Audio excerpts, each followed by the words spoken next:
The Insanity of God by Nik Ripken, Chapter 23, Refusing to be Silenced.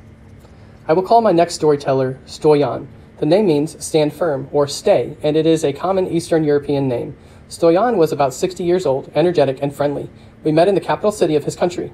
After my usual explanation of who I was and what I was doing, Stoyan began telling me his story. He began by talking about his parents. After the end of World War II, the communists began consolidating their power throughout his country.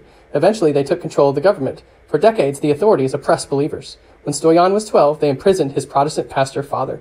His father remained in custody for 10 years. At first, he said, they held him in a secret police place in our city.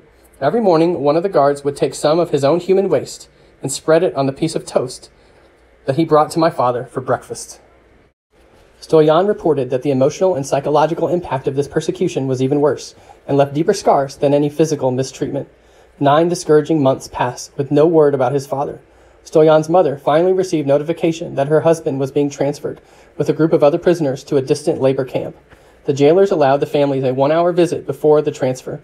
Stoyan and his mother went to the well-known torture facility of the secret police on their assigned day. They were ushered out onto a football-sized field along with many other families who had come to see their beloved husbands and fathers and sons. Most of the prisoners rushed out to talk with their relatives from the other side of a long row of tables lined up to separate visitors from the inmates, Stoyan recalled. But my father did not appear. My mother and I sat and waited. We waited for a long time. Finally, when our hour of visitation was almost up, another prisoner, evidently a trustee, walked through the visiting room door carrying what looked like a bundle of rags. He strode towards us and laid that bundle on top of one of the tables. My mother took my hand, recalled Stoyan, and together we walked up to the table where, only because of the piercing blue eyes staring out at me from those rags, did I recognize this skeletal figure of a man as my father. I took my father's hand in mine, and I put my face close to his. I whispered, "Papa, I am so proud of you." I was 13 years old.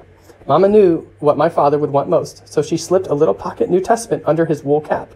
The jailer saw what she had done. He rushed over and took the little book, and then he summoned his commander. The officer took one look at the book before furiously throwing it to the ground. He screamed at my mother, with a great crowd of people around us. "Woman, don't you realize that it is because of this book and because of your God that your husband is here? I can kill him, I can kill you, and I can kill your son, and I would be applauded for it."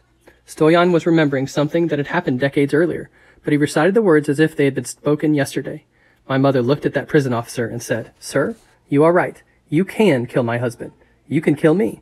I know that you can even kill our son, but nothing you can do will separate us from the love that is in Jesus Christ." Stoyan said, "I was so proud of my mama."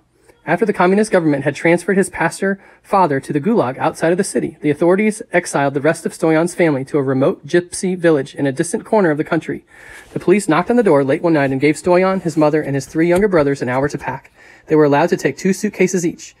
They were loaded on a midnight train bound for a place that they had never been. At some point on that lonely train ride, frightened and feeling like they had lost everything, Stoyan's younger siblings began to cry. They pleaded with their mother, "What's going to happen to our house? Mama, where are we going to live now? How will Papa know where we are? What are we going to do? What's going to happen to us?" Stoyan's mother had no answers for her traumatized family. All she could do to reassure them was to say, "God will have to provide, little ones." Then she led them in singing a hymn. After they finished singing, as the train drew near its destination, a stranger approached the fearful family huddled together and spoke to the mother. "Are you the family of the pastor who has been imprisoned?" As he asked the question, he referred to the pastor by name. "Yes, we are," she told him. The man said, "Our church was meeting last night. During our prayers, the Holy Spirit told us to take up an offering, and for me to bring it on this train, to give it to you, and to escort your family to a new home." He handed her a small cloth bag and lowered his voice to say, "Here's enough money for 6 months. We will bring more when this runs out." Over the remaining years of his father's imprisonment, Stoyan's family was allowed 2 visits. Each visit was for 1 hour each time. Somehow, the pastor and his family managed to survive. It wasn't easy for any of them. 3 times a day, Stoyan was required to report to the local police station. In 1955, the communist authorities expelled him from the university. Stoyan's father, like every evangelical pastor that the government had imprisoned, had been accused of being an American or British spy. Stoyan's father was called a political prisoner. Because of his family connection, the secret police stamped "Enemy of the Republic" on Stoyan's university record and declared him ineligible to graduate. He was then conscripted into military service. There he received no promotions and was allowed to do only menial work in a supply unit. More than 10,000 political prisoners died in Stoyan's country during those years. There was little hope that his father would survive his ordeal. Near the end, his guards made one last cruel attempt to break him. They informed the pastor that he was scheduled for execution. They took him outside, tied him to a pole, and offered him one last opportunity to deny his faith. If he would not deny his faith, they told him, he would be shot. He straightened his back, stood tall, and declared, "I will not deny Christ." The guards became furious with him. Evidently, they did not have the authority to carry out their threat of execution. And evidently, they had actually been given very different orders. They continued to insult and curse him even as they began to untie him.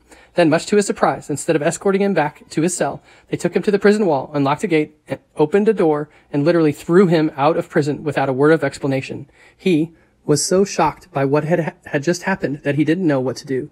It finally dawned on him that he had been released. He began to walk.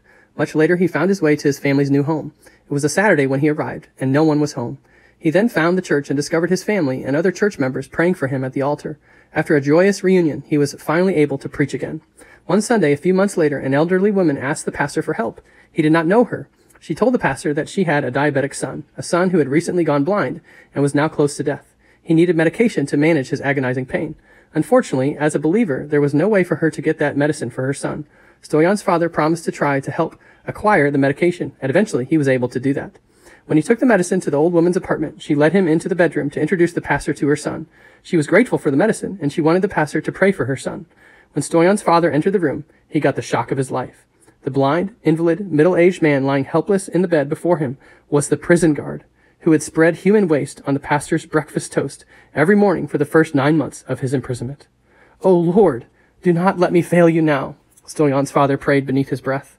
Without identifying himself or saying anything that might give away the connection, the pastor granted his former tormentor forgiveness in his own heart, helped the old woman administer the medicine to relieve the man's pain, prayed for her son, and then returned home awed by a new and deeper understanding of God's grace.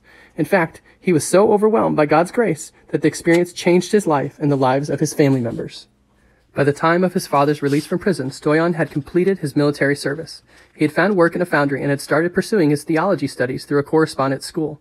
His goal was to become a pastor himself. His plans were delayed, however, when the police broke into his apartment and destroyed his books and the sermons he had written. By 1962, Stoyan had completed his correspondence degree and had become a pastor himself.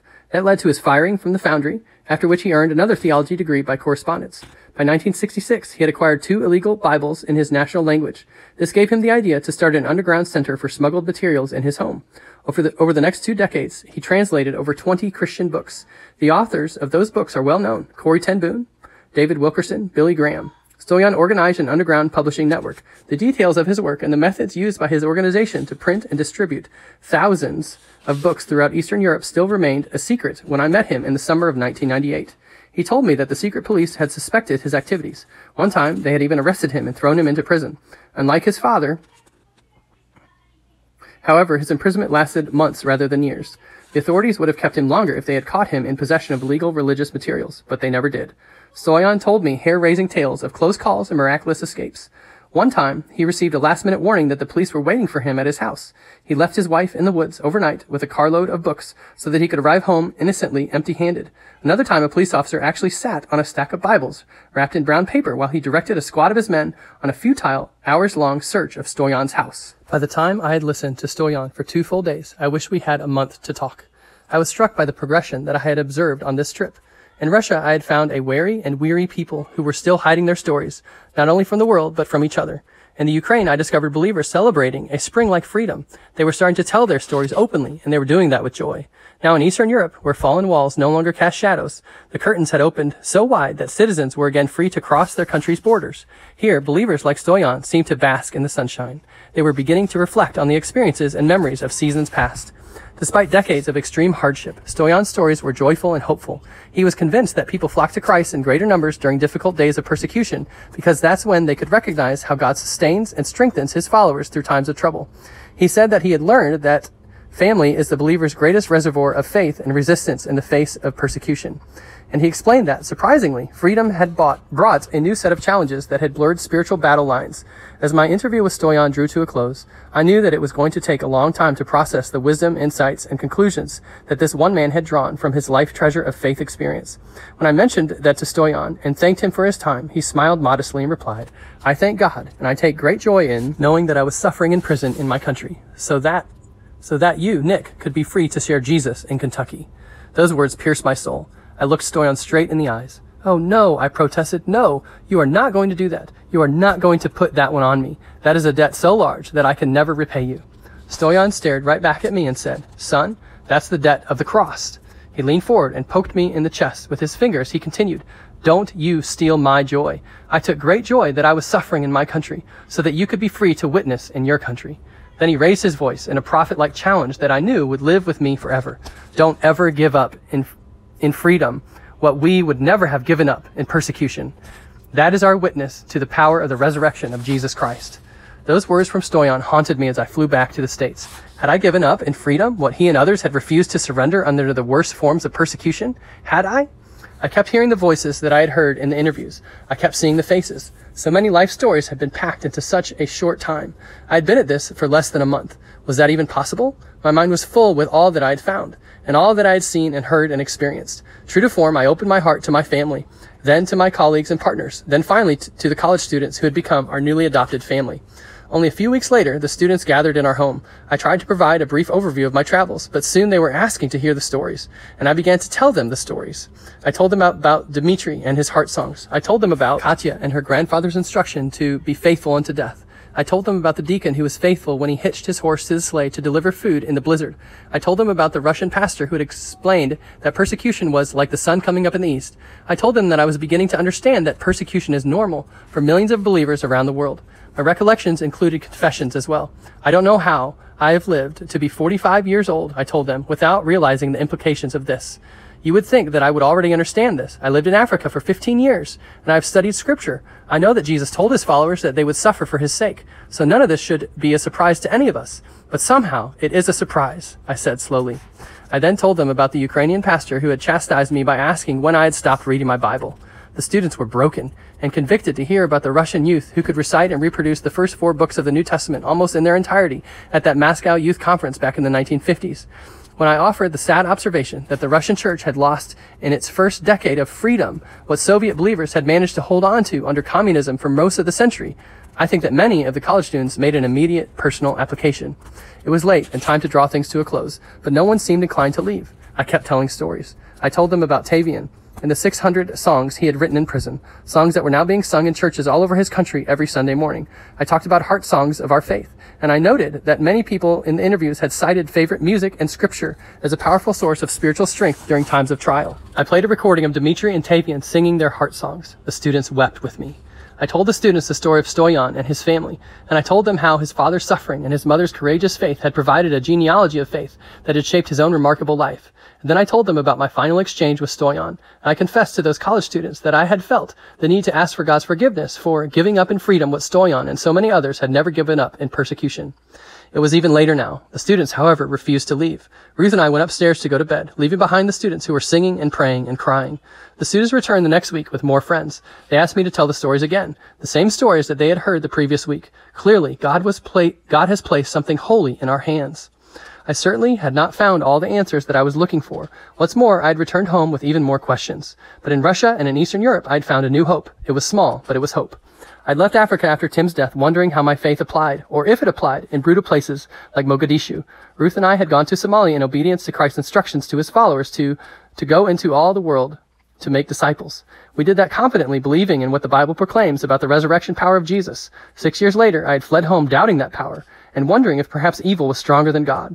If that kind of resurrection power couldn't be found in the world today, I had a problem. If that kind of resurrection power was not present and alive, I had important questions to answer. Questions that shook me to the core. What was the point of the last 15 years of my life? And what was I going to do with the rest of my life? We had ostensibly set up our persecution task force and designed a set of research goals to help us learn how to make disciples in those places in the world most hostile to Christianity. That was our express goal. Beyond that, I knew early on that my quest was much more personal. I left for Russia with a question I desperately wanted to answer. What if what the Bible teaches about the power of my faith is not true today? Coming home from Russia, however, I had a different question. A different question was in my heart. It was a question that grew from those remarkable, life-giving interviews. It was a question that hinted of hope. What if the resurrection power available to Jesus' followers in the New Testament is just as real for believers in our world today? I wondered if that could possibly be true. Driven by that question, my journey continued.